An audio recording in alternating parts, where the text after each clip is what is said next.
अस्सलामुअलैकुम। तो यहाँ पे बम्बू बैठा हुआ है जिसके साथ हम मस्तियाँ कर रहे हैं। तो बम्बू को हम गंजा करवाएंगे क्योंकि उससे पहले हम उसको नहलाएंगे और बम्बू को हम नहला रहे हैं और यहाँ पे बम्बू अपनी मस्तियाँ कर रहा है।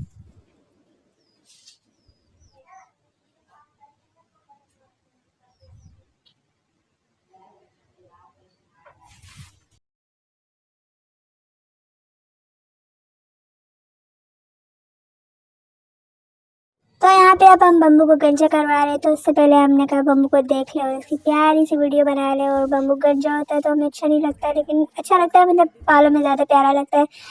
तो गाइस हम बम्बू को गंजा करवाएंगे। जैसे ही अंकल आते हैं तो बम्बू को गंजा करवा के फिर बम्बू गंजा कैसा लगता है कमेंट्स में ज़रूर बताइएगा, ठीक है।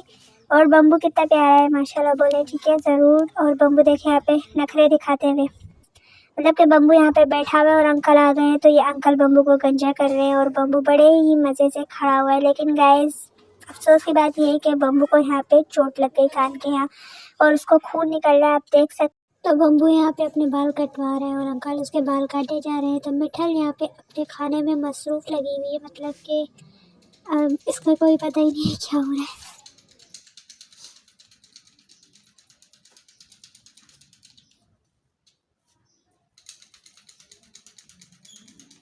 लेकिन ये व्लॉग मैंने पहले बनाया था तो अपलोड अब कर रही हूँ। अब अल्लाह का शुक्र है बम्बू सही हो गया और उसका सिंग भी सही हो गया। यहाँ पे आप देख सकते हैं बम्बू को कितना खून निकल रहा है और मतलब कि देख के पता नहीं क्या हो रहा है गाइस।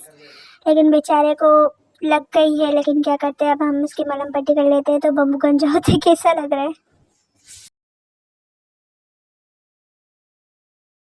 हुस्न मुझे